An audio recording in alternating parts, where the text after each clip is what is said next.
PTC news की खास धार्मिक पेशकश सिख सरगर्मियां लैके हाज़र हाँ मैं मनिंदर सिंह मोंगा।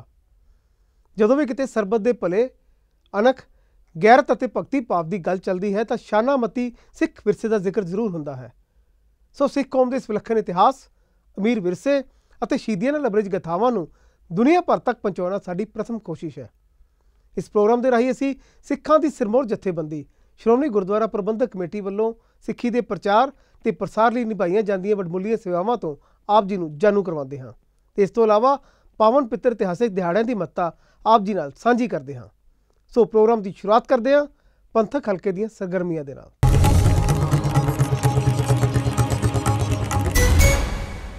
ਦਾਸਤਾਨ ਸ਼ਹਾਦਤ ਦੀ ਉਹ ਦਾਸਤਾਨ ਜਿਸ ਦੀ ਮਿਸਾਲ ਪੂਰੀ ਦੁਨੀਆ ਵਿੱਚ ਹੋਰ ਕਿਤੇ ਨਹੀਂ ਮਿਲਦੀ।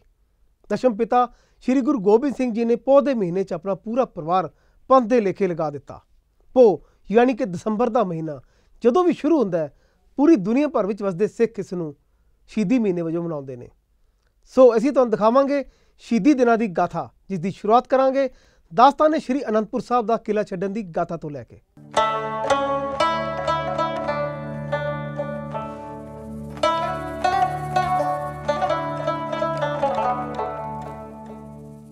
ਦਸ਼ਮੇਸ਼ ਪਿਤਾ ਸਾਹਿਬ ਸ਼੍ਰੀ ਗੁਰੂ ਗੋਬਿੰਦ ਸਿੰਘ ਜੀ ਦੇ 4 ਸਾਹਿਬਜ਼ਾਦੇ ਅਤੇ ਮਾਤਾ ਗੁਜਰ ਕੌਰ ਜੀ ਦੀ ਸ਼ਹਾਦਤ ਨਾ ਸਾਨੂੰ ਆਪਣਾ ਅਮੀਰ ਵਿਰਸਾ ਯਾਦ ਕਰਾਉਂਦੀ ਹੈ, ਬਲਕਿ ਇਸ ਸ਼ਹਾਦਤ ਨੂੰ ਯਾਦ ਕਰਕੇ ਰੂਹ ਵੀ ਕੰਬ ਉੱਠਦੀ ਹੈ। ਇਸ ਸ਼ਹਾਦਤ ਦੀ ਕਹਾਣੀ ਉਦੋਂ ਸ਼ੁਰੂ ਹੋਈ ਜਦੋਂ ਗੁਰੂ ਸਾਹਿਬ ਅਨੰਦਪੁਰ ਸਾਹਿਬ ਦੇ ਕਿਲੇ ਦੇ ਵਿੱਚ ਰਹਿੰਦੇ ਸਨ। ਗੁਰੂ ਸਾਹਿਬ ਨੇ ਆਪਣੇ 4 ਸਾਹਿਬਜ਼ਾਦਿਆਂ ਨੂੰ ਅਨੰਦਪੁਰ ਸਾਹਿਬ ਦੇ ਵਿੱਚ ਮਨੁੱਖਤਾ ਦੀ ਭਲਾਈ ਅਤੇ ਜ਼ੁਲਮ ਦੇ ਖਿਲਾਫ ਲੜਨ ਦੀ ਸਿੱਖਿਆ ਦਿੱਤੀ। 1699 ਦੇ ਵਿੱਚ ਗੁਰੂ ਸਾਹਿਬ ਨੇ ਖਾਲਸਾ ਪੰਥ ਦੀ ਸਥਾਪਨਾ ਕੀਤੀ ਅਤੇ ਜ਼ੁਲਮ ਖਿਲਾਫ ਇੱਕ ਨਿਡਰ ਕੌਮ ਦੁਨੀਆ ਦੇ ਸਾਹਮਣੇ ਖੜੀ ਕੀਤੀ। ਗੁਰੂ ਸਾਹਿਬ ਨੇ ਮਨੁੱਖਤਾ ਦੀ ਭਲਾਈ ਲਈ ਬਹੁਤ ਸਾਰੇ ਯੁੱਧ ਲੜੇ, ਪਰ ਇੱਕ ਸਮਾਂ ਇਹੋ ਜਿਹਾ ਆਇਆ ਜਿਸ ਵਕਤ ਮੁਗਲਾਂ ਤੇ ਪਹਾੜੀ ਰਾਜਿਆਂ ਨੇ ਮਿਲ ਕੇ ਅਨੰਦਪੁਰ ਸਾਹਿਬ ਦੇ ਕਿਲੇ ਨੂੰ ਘੇਰਾ ਪਾ ਲਿਆ। ਇਹਨਾਂ ਦਾ ਮਕਸਦ ਸੀ ਗੁਰੂ ਸਾਹਿਬ ਤੇ ਸਿੱਖ ਕੌਮ ਨੂੰ ਖਤਮ ਕਰਨਾ ਅਤੇ ਧਾਰਮਿਕ ਸਥਾਨਾਂ ਤੇ ਕਬਜ਼ਾ ਕਰਨਾ। ਇਤਿਹਾਸ ਦੱਸਦਾ ਹੈ ਕਿ 8 ਮਹੀਨਿਆਂ ਤੋਂ ਵੱਧ ਦਾ ਸਮਾਂ ਮੁਗਲਾਂ ਅਤੇ ਪਹਾੜੀ ਰਾਜਿਆਂ ਨੇ ਆਪਣੀ 10 ਲੱਖ ਦੀ ਫੌਜ ਨਾਲ ਅਨੰਦਪੁਰ ਸਾਹਿਬ ਨੂੰ ਘੇਰਾ ਪਾਈ ਰੱਖਿਆ, ਜਦਕਿ ਅਨੰਦਪੁਰ ਸਾਹਿਬ ਦੇ ਕਿਲੇ ਦੇ ਵਿੱਚ ਸਿਰਫ 10,000 ਸਿੱਖ ਸਨ। ਮੁਗਲਾਂ ਨੇ ਬਾਹਰ ਜਾਣ ਦਾ ਕੋਈ ਰਾਹ ਨਾ ਛੱਡਿਆ। ਕਿਲੇ ਦੇ ਵਿੱਚ ਭਾਵੇਂ ਰਾਸ਼ਨ ਪਾਣੀ ਦੀ ਘਾਟ ਪੈ ਗਈ, ਪਰ ਗੁਰੂ ਕੇ ਸਿੰਘ ਡਟੇ ਰਹੇ। ਇਸੇ ਦੌਰਾਨ ਮੁਗਲਾਂ ਤੇ ਪਹਾੜੀ ਰਾਜਿਆਂ ਨੇ ਇੱਕ ਚਾਲ ਖੇਡੀ ਤੇ ਗੁਰੂ ਸਾਹਿਬ ਨੂੰ ਇੱਕ ਸੰਦੇਸ਼ ਭੇਜਿਆ ਕਿ ਗੁਰੂ ਸਾਹਿਬ ਆਪਣੇ ਪੂਰੇ ਪਰਿਵਾਰ ਨਾਲ ਕਿਲਾ ਛੱਡ ਕੇ ਜਾ ਸਕਦੇ ਨੇ ਤੇ ਉਹ ਗੁਰੂ ਸਾਹਿਬ ਦੇ ਪਰਿਵਾਰ ਤੇ ਸਾਥੀਆਂ ਨੂੰ ਕੁਝ ਨਹੀਂ ਕਹਿਣਗੇ। ਮੁਗਲਾਂ ਵੱਲੋਂ ਕੁਰਾਨ ਅਤੇ ਪਹਾੜੀ ਰਾਜਿਆਂ ਵੱਲੋਂ ਗਊ ਦੀਆਂ ਕਸਮਾਂ ਵੀ ਖਾਧੀਆਂ ਗਈਆਂ, ਪਰ ਗੁਰੂ ਸਾਹਿਬ ਨੂੰ ਪਤਾ ਸੀ ਕਿ ਇਹ ਝੂਠ ਬੋਲ ਰਹੇ ਨੇ। ਸੋ ਥੋੜੇ ਸਮੇਂ ਬਾਅਦ ਹੀ ਯੁੱਧ ਦੀ ਸ਼ੁਰੂਆਤ ਹੋ ਗਈ। ਗੁਰੂ ਸਾਹਿਬ ਨੂੰ 5 ਪਿਆਰਿਆਂ ਨੇ ਬੇਨਤੀ ਕੀਤੀ ਕਿ ਗੁਰੂ ਸਾਹਿਬ ਤੁਸੀਂ ਕਿਲਾ ਛੱਡ ਕੇ ਆਪਣੇ ਪਰਿਵਾਰ ਨਾਲ ਚਲੇ ਜਾਓ, ਕਿਉਂਕਿ ਤੁਹਾਡੀ ਸਿੱਖ ਪੰਥ ਨੂੰ ਬਹੁਤ ਜ਼ਰੂਰਤ ਹੈ ਤੇ ਤੁਹਾਡੇ ਨਾਲ ਹੀ ਸਿੱਖੀ ਤੇ ਮਨੁੱਖਤਾ ਬਚੀ ਰਹਿ ਸਕਦੀ ਹੈ। ਇਤਿਹਾਸ ਦੱਸਦਾ ਹੈ ਕਿ 6 ਪੋਹ ਨੂੰ ਗੁਰੂ ਸਾਹਿਬ ਆਪਣੇ ਪਰਿਵਾਰ ਤੇ ਕੁਝ ਕੁ ਸਿੰਘਾਂ ਨੂੰ ਨਾਲ ਲੈ ਕੇ ਅਨੰਦਪੁਰ ਸਾਹਿਬ ਦਾ ਕਿਲਾ ਛੱਡ ਰੁਖਸਤ ਹੋ ਗਏ। ਅਨੰਦਪੁਰ ਸਾਹਿਬ ਦਾ ਕਿਲਾ ਛੱਡਣ ਤੋਂ ਬਾਅਦ ਗੁਰੂ ਸਾਹਿਬ ਤੇ ਉਹਨਾਂ ਦੇ ਪਰਿਵਾਰ ਅਤੇ ਸੈਨਿਕਾਂ ਉੱਤੇ ਮੁਗਲਾਂ ਤੇ ਪਹਾੜੀ ਰਾਜਿਆਂ ਨੇ ਹਮਲਾ ਕਰ ਦਿੱਤਾ ਤੇ ਸਰਸਾ ਨਦੀ ਵੀ ਕਹਿਰ ਬਣ ਕੇ ਗੁਜ਼ਰੀ। ਇਤਿਹਾਸਕਾਰ ਦੱਸਦੇ ਨੇ ਕਿ ਗੁਰੂ ਸਾਹਿਬ ਦੁਆਰਾ ਲਿਖੇ ਹੋਏ ਗ੍ਰੰਥ ਤੇ ਕੀਮਤੀ ਸਮਾਨ ਸਭ ਸਰਸਾ ਨਦੀ ਦੀ ਭੇਂਟ ਚੜ੍ਹ ਗਿਆ ਅਤੇ ਗੁਰੂ ਸਾਹਿਬ ਦਾ ਪੂਰਾ ਪਰਿਵਾਰ 3 ਹਿੱਸਿਆਂ ਵਿੱਚ ਵੰਡਿਆ ਗਿਆ। ਸੋ ਅਸੀਂ ਤੁਹਾਨੂੰ ਦਿਖਾਉਣ ਜਾ ਰਹੇ ਹਾਂ ਦਾਸਤਾਨ ਪਰਿਵਾਰ ਵਿਛੋੜਾ ਸਾਹਿਬ ਦੀ। 6 ਪੋਹ ਦੀ ਰਾਤ ਨੂੰ ਅਨੰਦਪੁਰ ਸਾਹਿਬ ਦਾ ਕਿਲਾ ਛੱਡਦੇ ਵਕਤ ਸ਼੍ਰੀ ਗੁਰੂ ਗੋਬਿੰਦ ਸਿੰਘ ਜੀ ਦਾ ਪਰਿਵਾਰ ਤੇ ਕੁਝ ਸਿੰਘਾਂ ਦੀ ਟੁਕੜੀ ਨਾਲ ਚੱਲੇ ਸੀ। ਜਿਸ ਵਕਤ ਗੁਰੂ ਸਾਹਿਬ ਪਰਿਵਾਰ ਤੇ ਸਿੰਘ ਸਰਸਾ ਨਦੀ ਕੋਲ ਪਹੁੰਚੇ ਤਾਂ ਮੁਗਲਾਂ ਨੇ ਗੁਰੂ ਸਾਹਿਬ ਤੇ ਉਹਨਾਂ ਦੇ ਪਰਿਵਾਰ ਤੇ ਹਮਲਾ ਕਰ ਦਿੱਤਾ। ਗੁਰੂ ਸਾਹਿਬ ਉਸ ਵਕਤ ਆਪਣੇ ਪਰਿਵਾਰ ਤੇ ਸਾਥੀਆਂ ਸਣੇ ਸਰਸਾ ਨਦੀ ਪਾਰ ਕਰ ਰਹੇ ਸਨ, ਪਰ ਇਤਿਹਾਸਕਾਰ ਦੱਸਦੇ ਨੇ ਕਿ ਸਰਸਾ ਨਦੀ ਦੇ ਵਿੱਚ ਉਸ ਵਕਤ ਹੜ੍ਹ ਆਇਆ ਹੋਇਆ ਸੀ। ਇੱਕ ਪਾਸੇ ਮੁਗਲਾਂ ਦੀ ਭਾਰੀ ਫੌਜ ਤੇ ਦੂਜੇ ਪਾਸੇ ਉਫਾਨ ਤੇ ਸਰਸਾ ਨਦੀ, ਜਿਸ ਕਾਰਨ ਗੁਰੂ ਸਾਹਿਬ ਦਾ ਪੂਰਾ ਪਰਿਵਾਰ ਖੇਰੂ ਹੋ ਗਿਆ। ਇਤਿਹਾਸਕਾਰਾਂ ਦੇ ਮੁਤਾਬਕ ਸਰਸਾ ਨਦੀ 'ਚ ਹੜ੍ਹ ਕਾਰਨ ਗੁਰੂ ਸਾਹਿਬ ਦਾ ਕੀਮਤੀ ਸਮਾਨ, ਇਤਿਹਾਸਿਕ ਲਿਖਤਾਂ ਪਾਣੀ ਦੇ ਵਿੱਚ ਹੜ੍ਹ ਗਏ ਤੇ ਗੁਰੂ ਸਾਹਿਬ ਦਾ ਪੂਰਾ ਪਰਿਵਾਰ 3 ਹਿੱਸਿਆਂ ਦੇ ਵਿੱਚ ਵੰਡਿਆ ਗਿਆ। ਗੁਰੂ ਸਾਹਿਬ ਅਤੇ ਵੱਡੇ ਸਾਹਿਬਜ਼ਾਦੇ ਸਾਹਿਬਜ਼ਾਦਾ ਅਜੀਤ ਸਿੰਘ ਤੇ ਸਾਹਿਬਜ਼ਾਦਾ ਜੁਝਾਰ ਸਿੰਘ ਅਤੇ 40 ਸਿੰਘ ਇੱਕ ਪਾਸੇ ਰਹਿ ਗਏ। ਗੁਰੂ ਸਾਹਿਬ ਦੇ ਛੋਟੇ ਸਾਹਿਬਜ਼ਾਦੇ ਸਾਹਿਬਜ਼ਾਦਾ ਬਾਬਾ ਜ਼ੋਰਾਵਰ ਸਿੰਘ ਅਤੇ ਸਾਹਿਬਜ਼ਾਦਾ ਫਤਿਹ ਸਿੰਘ ਮਾਤਾ ਗੁਜਰ ਕੌਰ ਜੀ ਦੇ ਨਾਲ ਨਦੀ ਦੇ ਦੂਜੇ ਪਾਸੇ ਮੋਰਿੰਡੇ ਵੱਲ ਚਲੇ ਗਏ ਤੇ ਸਾਹਿਬਜ਼ਾਦਿਆਂ ਦੀ ਮਾਤਾ ਸਾਹਿਬ ਕੌਰ ਜੀ ਕੁਝ ਸਿੰਘਾਂ ਨਾਲ ਦਿੱਲੀ ਵੱਲ ਤੁਰ ਪਏ।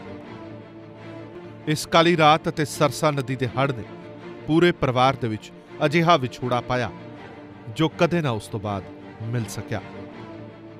ਅੱਜ ਇਸ ਸਥਾਨ ਤੇ ਕਦੇ ਨਾ ਭੁੱਲਣ ਵਾਲੇ ਵਿਛੋੜੇ ਦੀ ਯਾਦ ਦੇ ਵਿੱਚ ਗੁਰਦੁਆਰਾ ਪਰਿਵਾਰ ਵਿਛੋੜਾ ਸਾਹਿਬ ਸਥਿਤ ਹੈ। ਚਮਕੌਰ ਸਾਹਿਬ ਦੀ ਜੰਗ ਇਤਿਹਾਸ ਪੱਖੋਂ ਬਹੁਤ ਜ਼ਿਆਦਾ ਮਹੱਤਵਪੂਰਨ ਹੈ, ਜਿੱਥੇ ਕੁਝ ਸਿੰਘਾਂ ਨੇ ਲੱਖਾਂ ਦੀ ਮੁਗਲ ਫੌਜ ਦਾ ਟਾਕਰਾ ਕੀਤਾ। ਨਾ ਸਿਰਫ ਟਾਕਰਾ ਕੀਤਾ, ਸਗੋਂ ਸ਼ੇਰਾਂ ਦੀ ਕੌਮ ਹੋਣ ਦਾ ਸੁਨੇਹਾ ਦਿੰਦੇ ਹੋਏ ਮੁਗਲਾਂ ਦਾ ਭਾਰੀ ਨੁਕਸਾਨ ਕੀਤਾ। ਇਸ ਜੰਗ ਵਿੱਚ ਗੁਰੂ ਸਾਹਿਬ ਦੇ ਦੋਨੋਂ ਵੱਡੇ ਸਾਹਿਬਜ਼ਾਦਿਆਂ ਨੇ ਸ਼ਹਾਦਤ ਪ੍ਰਾਪਤ ਕੀਤੀ।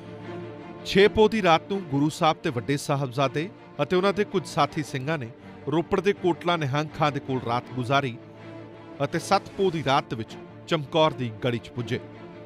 ਉਸ ਥਾਂ ਤੇ ਦੋ ਭਰਾ ਚੌਧਰੀ ਰੂਪਚੰਦ ਅਤੇ ਜਗਤ ਸਿੰਘ ਨੇ ਗੁਰੂ ਸਾਹਿਬ ਦੀ ਖੂਬ ਸੇਵਾ ਕੀਤੀ ਅਤੇ ਉਹਨਾਂ ਨੂੰ ਆਪਣੀ ਹਵੇਲੀ ਦੇ ਵਿੱਚ ਰੱਖ ਲਿਆ। ਚਮਕੌਰ ਦੀ ਗੜੀ ਇੱਕ ਉੱਚੇ ਥਾਂ ਤੇ ਸਥਿਤ ਸੀ ਤੇ ਗੁਰੂ ਸਾਹਿਬ ਨੇ ਮੁਗਲਾਂ ਦੀ ਇੱਟ ਨਾਲ ਇੱਟ ਖੜਕਾਉਣ ਦਾ ਫੈਸਲਾ ਲਿਆ। ਸਿੰਘਾਂ ਦੀ ਗਿਣਤੀ ਘੱਟ ਸੀ ਤੇ ਮੁਗਲਾਂ ਦੀ ਲੱਖਾਂ ਦੀ ਫੌਜ ਤੇ ਗੁਰੂ ਸਾਹਿਬ ਨੇ ਉਸ ਵਕਤ ਆਪਣੇ ਮੂੰਹੋਂ ਉਚਾਰਿਆ, 1.25 ਲੱਖ ਸੇ ਏਕ ਲੜਾਊਂ ਤਬੈ ਗੋਬਿੰਦ ਸਿੰਘ ਨਾਮ ਕਹਾਉ। ਸਿੰਘਾਂ ਦੀ ਗਿਣਤੀ ਘੱਟ ਹੋਣ ਕਰਕੇ ਸਿੰਘਾਂ ਨੂੰ 5-5 ਦੇ ਜਥੇ ਬਣਾ ਕੇ ਯੁੱਧ 'ਚ ਭੇਜਿਆ ਗਿਆ। ਇੱਕ ਗੁਰੂ ਦਾ ਸਿੰਘ ਲੱਖਾਂ ਮੁਗਲਾਂ ਉੱਤੇ ਭਾਰੀ ਪੈ ਰਿਹਾ ਸੀ।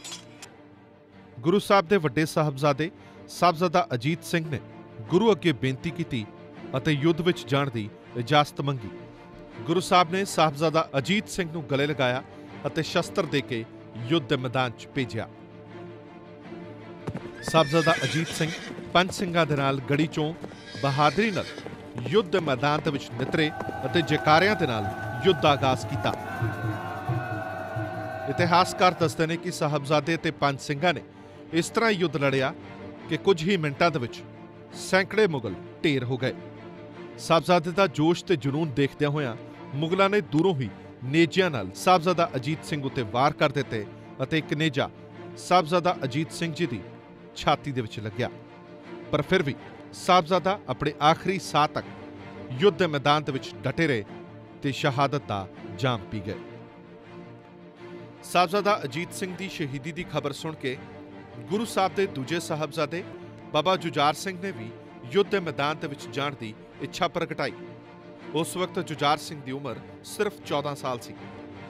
ਜੁਝਾਰ ਸਿੰਘ ਹੋਰਾਂ ਨੇ ਗੁਰੂ ਜੀ ਨੂੰ ਆਪਣੇ ਵੱਡੇ ਹੋਣ ਦਾ ਸਬੂਤ ਦਿੰਦੇ ਹੋਏ ਉੱਚੀ ਦਸਤਾਰ ਸਜਾਈ।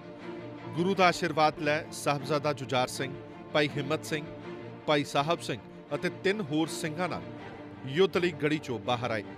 ਸਾਹਿਬਜ਼ਾਦਾ ਜੁਝਾਰ ਸਿੰਘ ਨੇ ਇੰਨੀ ਜ਼ਿਆਦਾ ਫੁਰਤੀ ਦੇ ਨਾਲ ਕਿਰਪਾਨ ਨਾਲ ਮੁਗਲਾਂ ਉੱਤੇ ਵਾਰ ਕੀਤੇ ਕਿ ਮਿੰਟਾਂ ਦੇ ਵਿੱਚ ਹੀ ਮੁਗਲਾਂ ਦੀ ਸੈਂਕੜਿਆਂ ਦੀ ਫੌਜ ਟੈਟੇਰੀ ਹੋ ਗਈ। ਸਾਹਿਬਜ਼ਾਦਾ ਜੁਝਾਰ ਸਿੰਘ ਦੀ ਦਲੇਰੀ ਨੂੰ ਵੇਖਦਿਆਂ ਇੱਕ ਮੁਗਲ ਮੁਖੀ ਨੇ ਦੂਰੋਂ ਹੀ ਸਾਹਿਬਜ਼ਾਦਾ ਜੁਝਾਰ ਸਿੰਘ ਤੇ ਵਾਰ ਕੀਤਾ ਅਤੇ ਸਾਹਿਬਜ਼ਾਦਾ ਜੁਝਾਰ ਸਿੰਘ ਇੱਕ ਯੋਧੇ ਦੀ ਤਰ੍ਹਾਂ ਸ਼ਹੀਦ ਹੋ ਗਏ। ਦੋਵਾਂ ਸਾਹਿਬਜ਼ਾਦਿਆਂ ਦੀ ਸ਼ਹੀਦੀ ਆਪਣੇ ਸਾਹਮਣੇ ਹੁੰਦੀ ਵੇਖ ਗੁਰੂ ਸਾਹਿਬ ਦੇ ਮੂੰਹੋਂ ਸਿਰਫ ਜੈਕਾਰਾ ਹੀ ਨਿਕਲਿਆ, ਬੋਲੇ ਸੋ ਨਿਹਾਲ, ਸਤਿ ਸ਼੍ਰੀ ਅਕਾਲ। ਗੁਰੂ ਸਾਹਿਬ ਨੇ ਇਸ ਯੁੱਧ ਦਾ ਜ਼ਿਕਰ ਜਫਰਨਾਮੇ ਦੇ ਵਿੱਚ ਵੀ ਕੀਤਾ ਹੈ। ਇਸ ਸਾਰੇ ਯੁੱਧ ਵਿੱਚ ਸਿੱਖਾਂ ਦੀ ਗਿਣਤੀ ਭਾਵੇਂ ਘੱਟ ਸੀ, ਪਰ ਗੁਰੂ ਸਾਹਿਬ ਦੇ ਸ਼ਬਦਾਂ ਦੇ ਵਿੱਚ ਇੰਨਾ ਕੁ ਬਲ ਸੀ ਕਿ ਗੁਰੂ ਸਾਹਿਬ ਦਾ ਇੱਕ ਇੱਕ ਸਿੱਖ ਮੁਗਲਾਂ ਦੀ ਲੱਖਾਂ ਦੀ ਫੌਜ ਨਾਲ ਟਾਕਰਾ ਕਰਦਿਆਂ ਹੋਇਆਂ ਸ਼ਹੀਦ ਹੋਇਆ। 8 ਪੋਹ ਨੂੰ ਗੁਰੂ ਸਾਹਿਬ ਦੇ ਸਾਹਿਬਜ਼ਾਦੇ ਬਾਬਾ ਜ਼ੋਰਾਵਰ ਸਿੰਘ ਤੇ ਬਾਬਾ ਜੁਝਾਰ ਸਿੰਘ ਛੋਟੀ ਉਮਰ ਦੇ ਵਿੱਚ ਹੀ ਇੱਕ ਯੋਧੇ ਵਾਂਗ ਲੜਦਿਆਂ ਹੋਇਆਂ ਆਪਣੀ ਕੌਮ ਖਾਤਰ ਸ਼ਹੀਦ ਹੋ ਗਏ। ਮਿੱਤਰ ਪਿਆਰਿਆਂ ਨੂੰ ਹਾਲ ਮੁਰੀਦਾਂ ਦਾ ਕਹਿਣਾ, ਗੁਰੂ ਸਾਹਿਬ ਦੁਆਰਾ ਚਮਕੌਰ ਦੀ ਗੜੀ 'ਚ ਵੱਡੇ ਸਾਹਿਬਜ਼ਾਦਿਆਂ ਨੂੰ ਆਪਣੇ ਅੱਖੀਂ ਸ਼ਹੀਦ ਹੁੰਦੇ ਦੇਖਣ ਅਤੇ ਪਰਿਵਾਰ ਨਾਲੋਂ ਵਿਛੜਨ ਤੋਂ ਬਾਅਦ ਮਾਛੀਵਾੜੇ ਦੇ ਜੰਗਲਾਂ 'ਚ ਠੰਡੀ ਰਾਤ ਬਤੀਤ ਕਰਦਿਆਂ ਗੁਰੂ ਸਾਹਿਬ ਦੇ ਮੂੰਹੋਂ ਉਸ ਪ੍ਰਮਾਤਮਾ ਵਾਹਿਗੁਰੂ ਨੂੰ ਯਾਦ ਕਰਦਿਆਂ ਇਹੀ ਨਿਕਲਿਆ, ਮਿੱਤਰ ਪਿਆਰਿਆਂ ਨੂੰ ਹਾਲ ਮੁਰੀਦਾਂ ਦਾ ਕਹਿਣਾ। ਆਓ ਤੁਹਾਨੂੰ ਦਿਖਾਉਂਦੇ ਹਾਂ ਦਾਸਤਾਨ ਹੈ ਮਾਛੀਵਾੜੇ ਦੇ ਜੰਗਲਾਂ ਦੀ। ਚਮਕੌਰ ਦੀ ਗੜੀ ਦੇ ਵਿੱਚ ਦਸਮ ਪਾਤਸ਼ਾਹ ਦੇ ਦੋਵੇਂ ਵੱਡੇ ਸਾਹਿਬਜ਼ਾਦਿਆਂ ਅਤੇ ਕੁਝ ਕੁ ਸਿੰਘਾਂ ਨੇ ਮੁਗਲਾਂ ਨੂੰ ਕਰਾਰੀ ਟੱਕਰ ਦਿੱਤੀ ਅਤੇ ਮੁਗਲ ਫੌਜ ਦਾ ਵੱਡੀ ਗਿਣਤੀ ਵਿੱਚ ਨੁਕਸਾਨ ਕੀਤਾ। ਸਿੰਘ ਸਾਹਿਬਾਨਾਂ ਦੇ ਕਹਿਣ ਉੱਤੇ ਗੁਰੂ ਸਾਹਿਬ ਨੂੰ ਚਮਕੌਰ ਦਾ ਕਿਲਾ ਛੱਡਣਾ ਪਿਆ। ਗੁਰੂ ਸਾਹਿਬ ਜਾਣ ਤੋਂ ਪਹਿਲਾਂ ਆਪਣੀ ਕਲਗੀ ਭਾਈ ਸੰਗਤ ਸਿੰਘ ਨੂੰ ਲਗਾ ਗਏ।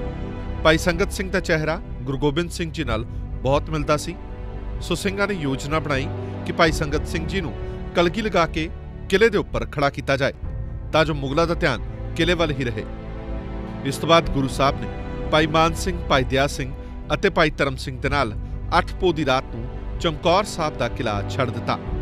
ਰਾਤ ਹੋਣ ਕਾਰਨ ਚਮਕੌਰ ਸਾਹਿਬ ਛੱਡਦੇ ਵਕਤ ਗੁਰੂ ਸਾਹਿਬ ਦੇ ਸਾਥੀ ਗੁਰੂ ਸਾਹਿਬ ਤੋਂ ਵਿਛੜ ਗਏ ਅਤੇ ਇਤਿਹਾਸ ਦੱਸਦਾ ਹੈ ਕਿ ਗੁਰੂ ਸਾਹਿਬ ਇਕੱਲੇ ਹੀ ਮਾਛੀਵਾੜੇ ਦੇ ਜੰਗਲਾਂ 'ਚ ਚੱਲ ਪਏ। ਗੁਰੂ ਸਾਹਿਬ ਰਾਤ ਵੇਲੇ ਮਾਛੀਵਾੜੇ ਦੇ ਜੰਗਲਾਂ 'ਚ ਪਿਛਲੇ ਸਮੇਂ ਨੂੰ ਯਾਦ ਕਰ ਰਹੇ ਸਨ ਅਤੇ ਉਸ ਵਕਤ ਗੁਰੂ ਗੋਬਿੰਦ ਸਿੰਘ ਜੀ ਨੇ ਉਸ ਪਰਮਾਤਮਾ ਨੂੰ ਆਪਣੇ ਮਨ ਦੇ ਹਾਲਾਤਾਂ ਨੂੰ ਬਿਆਨ ਕਰਦੇ ਹੋਏ ਇਹ ਸ਼ਬਦ ਉਚਾਰੇ, ਮਿੱਤਰ ਪਿਆਰੇ ਨੂੰ ਹਾਲ ਮੁਰੀਦਾਂ ਦਾ ਕਹਿਣਾ। ਮਿੱਤਰ ਪਿਆਰੇ ਨੂੰ ਹਾਲ ਮੁਰੀਦਾਂ ਦਾ ਕਹਿਣਾ, ਮਿੱਤਰ ਪਿਆਰੇ ਨੂੰ ਹਾਲ ਮੁਰੀਦਾਂ ਦਾ ਕਹਿਣਾ। ਗੁਰੂ ਸਾਹਿਬ ਇਸ ਸੰਕਟ ਦੀ ਘੜੀ ਦੇ ਵਿੱਚ ਵੀ ਰੱਬ ਦਾ ਸ਼ੁਕਰਾਨਾ ਕਰਦੇ ਰਹੇ ਅਤੇ ਕਿਹਾ ਕਿ ਪ੍ਰਮਾਤਮਾ ਮੈਨੂੰ ਹਰ ਇੱਕ ਦੁੱਖ ਮਨਜ਼ੂਰ ਹੈ ਜੇ ਤੇਰੀ ਯਾਦ ਮੇਰੇ ਮਨ ਦੇ ਅੰਦਰ ਹੈ। ਜਿਸ ਵਕਤ ਗੁਰੂ ਸਾਹਿਬ ਮਾਛੀਵਾੜੇ ਦੇ ਜੰਗਲ 'ਚ ਸਨ ਉਸ ਵਕਤ ਗੁਰੂ ਜੀ ਦੇ ਸਿੰਘ ਗੁਰੂ ਜੀ ਨੂੰ ਲੱਭ ਰਹੇ ਸੀ ਤੇ ਇਤਿਹਾਸ ਦੱਸਦਾ ਹੈ ਕਿ ਜਿਸ ਵਕਤ ਗੁਰੂ ਸਾਹਿਬ ਦਾ ਸਿੰਘਾਂ ਨਾਲ ਦੁਬਾਰਾ ਮੇਲ ਹੋਇਆ ਉਸ ਵਕਤ ਗੁਰੂ ਸਾਹਿਬ ਜ਼ਮੀਨ ਤੇ ਹੀ ਟਿੰਡ ਦਾ ਸਰਾਣਾ ਬਣਾ ਕੇ ਆਰਾਮ ਕਰ ਰਹੇ ਸਨ। ਤੇ ਹੁਣ ਵੇਲੇ ਇੱਕ ਛੋਟੇ ਜਿਹੇ ਬ੍ਰੇਕ ਦਾ। ਬ੍ਰੇਕ ਤੋਂ ਬਾਅਦ ਜਾਰੀ ਰਹੇਗੀ ਸਾਡੀ ਇੱਕ ਖਾਸ ਧਾਰਮਿਕ ਪੇਸ਼ਕਸ਼।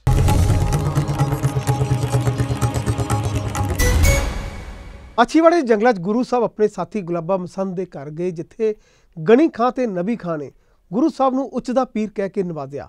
ਸੋ ਕੀ ਇਹ ਦਾਸਤਾਨ ਨੇ ਗੁਰੂ ਸਾਹਿਬ ਦਾ ਉੱਚ ਦਾ ਪੀਰ ਕਹਿ ਕੇ ਨਵਾਜ਼ਣਾ? ਆਓ ਤੁਹਾਨੂੰ ਦਿਖਾਉਂਦੇ ਹਾਂ। ਮਾਛੀਵਾੜੇ ਦੇ ਜੰਗਲ ਦੇ ਵਿੱਚ ਰਾਤ ਕੱਟਣ ਤੋਂ ਬਾਅਦ ਗੁਰੂ ਸਾਹਿਬ ਤੇ ਉਹਨਾਂ ਦੇ ਸਾਥੀ ਗੁਲਾਬਾ ਮਸੰਦ ਦੇ ਘਰ ਗਏ। ਗੁਲਾਬਾ ਮਸੰਦ ਨੇ ਗੁਰੂ ਸਾਹਿਬ ਦਾ ਮਾਣ ਸਤਿਕਾਰ ਕਰਦੇ ਹੋਏ ਉਹਨਾਂ ਦੀ ਸੇਵਾ ਕੀਤੀ। ਇਹ ਘਰ ਚੁਬਾਰੇ ਦੀ ਤਰ੍ਹਾਂ ਬਣਿਆ ਹੋਇਆ ਸੀ ਤੇ ਗੁਰੂ ਸਾਹਿਬ ਦੇ ਚਰਨ ਪਏ ਤੇ ਅੱਜਕੱਲ ਇਸ ਸਥਾਨ ਤੇ ਗੁਰਦੁਆਰਾ ਚੁਬਾਰਾ ਸਾਹਿਬ ਸਥਿਤ ਹੈ। ਇਸ ਸਥਾਨ ਤੇ ਗੁਰੂ ਸਾਹਿਬ ਦਾ ਮੇਲ ਦੋ ਪਠਾਣਾ ਗਨੀ ਖਾਂ ਤੇ ਨਬੀ ਖਾਂ ਦੇ ਨਾਲ ਹੋਇਆ। ਗਨੀ ਖਾਂ ਤੇ ਨਬੀ ਖਾਂ ਕੁੜਿਆਂ ਦਾ ਵਪਾਰ ਕਰਦੇ ਸਨ ਅਤੇ ਗੁਰੂ ਸਾਹਿਬ ਨੂੰ ਪਹਿਲਾਂ ਸ਼੍ਰੀ ਅਨੰਦਪੁਰ ਸਾਹਿਬ ਦੇ ਵਿੱਚ ਮਿਲ ਚੁੱਕੇ ਸਨ ਤੇ ਇਹਨਾਂ ਦੋਵਾਂ ਨੂੰ ਗੁਰੂ ਸਾਹਿਬ ਦੀਆਂ ਰਹਿਮਤਾਂ ਬਾਰੇ ਪਤਾ ਸੀ ਤੇ ਉਹ ਗੁਰੂ ਸਾਹਿਬ ਦਾ ਦਿਲੋਂ ਸਤਿਕਾਰ ਕਰਦੇ ਸਨ। ਇਤਿਹਾਸ ਦੱਸਦਾ ਹੈ ਕਿ ਗਨੀ ਖਾਂ ਤੇ ਨਬੀ ਖਾਂ ਗੁਰੂ ਜੀ ਨੂੰ ਗੁਲਾਬਾ ਮਸੰਦ ਦੇ ਘਰ ਤੋਂ ਇੱਕ ਖੂਫੀਆ ਥਾਂ ਤੇ ਲੈ ਗਏ ਕਿਉਂਕਿ ਮੁਗਲਾਂ ਨੂੰ ਪਤਾ ਲੱਗ ਗਿਆ ਸੀ ਕਿ ਗੁਰੂ ਸਾਹਿਬ ਇਸ ਵਕਤ ਮਾਛੀਵਾੜੇ ਦੇ ਜੰਗਲਾਂ ਦੇ ਵਿੱਚ ਨੇ। ਗਨੀ ਖਾਂ ਤੇ ਨਬੀ ਖਾਂ ਨੇ ਯੋਜਨਾ ਬਣਾ ਕੇ ਗੁਰੂ ਸਾਹਿਬ ਨੂੰ ਉੱਚ ਦਾ ਪੀਰ ਦੱਸ ਕੇ ਇਸ ਥਾਂ ਤੋਂ ਕੱਢਣ ਦੀ ਯੋਜਨਾ ਬਣਾਈ। ਇਸ ਥਾਂ ਤੇ ਅੱਜਕੱਲ ਗੁਰਦੁਆਰਾ ਉੱਚ ਦਾ ਪੀਰ ਸਥਿਤ ਹੈ।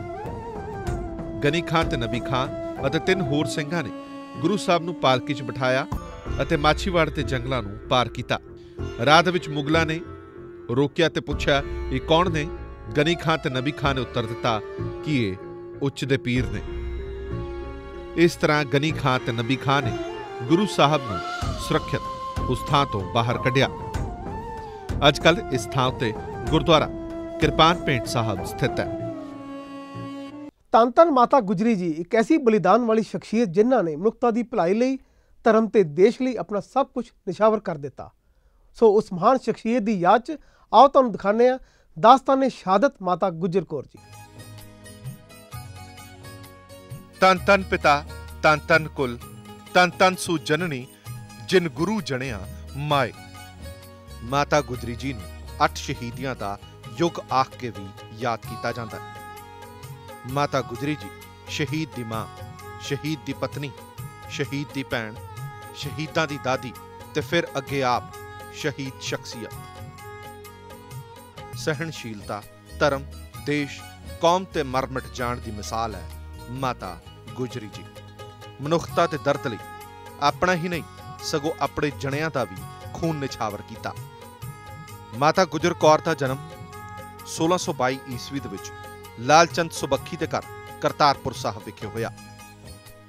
ਸੰਨ 1633 ਦੇ ਵਿੱਚ ਸ਼੍ਰੀ ਗੁਰੂ ਤੇਗ ਬਹਾਦਰ ਜੀ ਦੇ ਨਾਲ ਮਾਤਾ ਜੀ ਵਿਆਹੇ ਗਏ। ਗੋਬਿੰਦ ਭਾਵ ਗੁਰੂ ਗੋਬਿੰਦ ਸਿੰਘ ਜੀ ਦੇ ਜਨਮ ਹੋਣ ਤੋਂ ਬਾਅਦ ਗੁਰੂ ਤੇਗ ਬਹਾਦਰ ਜੀ ਜਿੱਥੇ ਗੁਰਗੱਦੀ ਅਨੁਸਾਰ ਆਪਣੇ ਕੰਮ ਕਰਦੇ, ਉੱਥੇ ਹੀ ਮਾਤਾ ਗੁਜਰੀ ਆਪਣੇ ਪੁੱਤਰ ਗੋਬਿੰਦ ਨੂੰ ਮਨੋਬਲ ਤੇ ਜਿਸਮਾਨੀ ਤਾਕਤ ਦੇਣ ਦੇ ਲਈ ਆਪਣਾ ਯੋਗਦਾਨ ਬਖੂਬੀ ਦਿੰਦੇ ਰਹੇ। ਨੌਵੇਂ ਪਾਤਸ਼ਾਹ ਗੁਰੂ ਤੇਗ ਬਹਾਦਰ ਜੀ ਦੀ ਸ਼ਹਾਦਤ ਤੋਂ ਬਾਅਦ ਮਾਤਾ ਜੀ ਨੇ ਇੱਕ ਸੈਨਾਪਤੀ ਦੀ ਤਰ੍ਹਾਂ ਮਨੁੱਖਤਾ ਦੀ ਭਲਾਈ ਦੇ ਵਿੱਚ ਡਟੇ ਰਹੇ।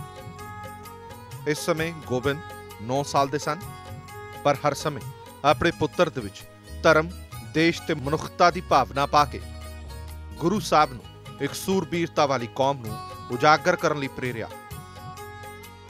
ਅੱਗੇ ਚੱਲ ਕੇ ਮਾਤਾ ਗੁਜਰੀ ਜੀ ਨੇ ਚਾਰੋਂ ਸਾਹਿਬਜ਼ਾਦਿਆਂ ਦੇ ਵਿੱਚ ਦ੍ਰਿੜਤਾ ਭਰਨ ਦੇ ਵਿੱਚ ਮਹੱਤਵਪੂਰਨ ਕੰਮ ਕੀਤਾ।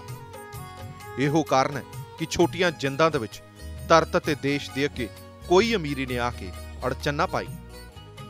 ਤਨ ਜੰਨੀ ਜੰਜਾਇਆ ਤਨ ਪਿਤਾ ਪ੍ਰਦਾਨ, ਸਤਿਗੁਰ ਸੇਵ ਸੁਖ ਪਾਇਆ ਵਿਚੇ ਗਿਆ ਗੁਮਾਨ, ਦਰ ਸੇਵਨ ਸੰਤ ਜਨ ਖੜੇ ਪਾਇਨ ਗੁਣੀ ਨਿਦਾਨ। ਦਾਦੀ ਦੀਆਂ ਸਿੱਖਿਆਵਾਂ ਨੇ ਛੋਟੇ ਸਾਹਿਬਜ਼ਾਦਿਆਂ ਨੂੰ ਮੌਤ ਦਾ ਡਰ ਹੀ ਭੁਲਾ ਦਿੱਤਾ ਸੀ। ਕੰਧਾਂ ਵਿੱਚ ਚਿਣੇ ਗਏ, ਪਰ ਕੋਈ ਲੋਭ ਲਾਲਚ ਉਹਨਾਂ ਨੂੰ ਨਾ ਜਿੱਤ ਸਕਿਆ ਤੇ ਉਹ ਦੁੱਖਾਂ ਦੇ ਵਿੱਚ ਕਿਤੇ ਵੀ ਨਾ ਥੜਕੇ। ਮਾਤਾ ਗੁਜਰੀ ਜੀ ਨੇ ਗੁਰੂ ਮਾਤਾ ਅਤੇ ਗੁਰੂ ਪਤਨੀ ਹੁੰਦਿਆਂ ਹੋਇਆਂ ਵੀ ਅੰਤਾਂ ਦੇ ਦੁੱਖ ਸੁੱਖ ਭੋਗੇ। 79 ਸਾਲ ਦੀ ਉਮਰ ਦੇ ਵਿੱਚ ਸ਼ਹੀਦੀ ਪਾਈ। ਸੋ ਮਾਤਾ ਗੁਜਰੀ ਜੀ ਸਿੱਖ ਕੌਮ ਦੇ ਲਈ ਹਮੇਸ਼ਾ ਹੀ ਪੰਥ ਪ੍ਰਦਰਸ਼ਕ ਰਹੇ ਨੇ। ਮਾਤਾ ਜੀ ਦੀ ਲਾਮਿਸਾਲ ਕੁਰਬਾਨੀ ਨੂੰ ਯਾਦ ਕਰਦਿਆਂ ਅੱਜ ਸਰਹੰਦ ਤੇ ਠੰਡੇ ਬੁਰਜ ਅਤੇ ਗੁਰਦੁਆਰਾ ਜੋਤੀ ਸਰੂਪ ਦੇ ਵਿੱਚ ਸਾਰੀ ਲੋਕਾਈ ਨਤਮਸਤਕ ਹੁੰਦੀ ਹੈ। ਸੋ ਕੌਮ ਦੀ ਇਸ ਸਿਰਜਣਹਾਰੀ ਮਾਤਾ ਨੂੰ ਕੋਟ-ਕੋਟ ਪ੍ਰਣਾਮ। ਛੋਟੇ ਸਾਹਿਬਜ਼ਾਦਿਆਂ ਦੀ ਸ਼ਹਾਦਤ ਜਿਸ ਨੂੰ ਸੁਣ ਕੇ ਰੂਹ ਕੰਬ ਉੱਠਦੀ ਹੈ। ਇੱਕ ਐਸੀ ਸ਼ਹਾਦਤ ਜਿਸ ਨੇ ਆਪਣੇ ਆਪ ਵਿੱਚ ਮਿਸਾਲ ਕਾਇਮ ਕੀਤੀ ਕਿ ਸ਼ਹਾਦਤ ਲਈ ਉਮਰ ਮਾਇਨੇ ਨਹੀਂ ਰੱਖਦੀ।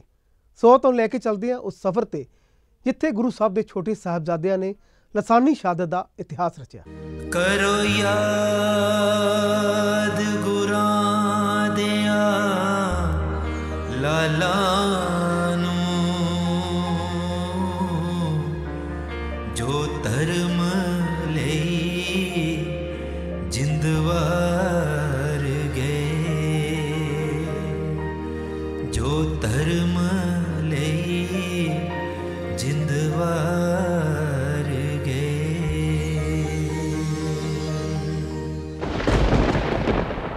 6 ਪੋਹ ਦੀ ਰਾਤ ਅਨੰਦਪੁਰ ਸਾਹਿਬ ਦਾ ਕਿਲ੍ਹਾ ਛੱਡਣ ਤੋਂ ਬਾਅਦ ਸਰਸਾ ਨਦੀ ਤੇ ਪਰਿਵਾਰ ਵਿਛੋੜੇ ਤੋਂ ਬਾਅਦ ਛੋਟੇ ਸਾਹਿਬਜ਼ਾਦੇ ਮਾਤਾ ਗੁਜਰੀ ਜੀ ਨਾਲ ਮੁਰਿੰਡੇ ਦੀ ਧਰਤੀ ਪਹੁੰਚੇ।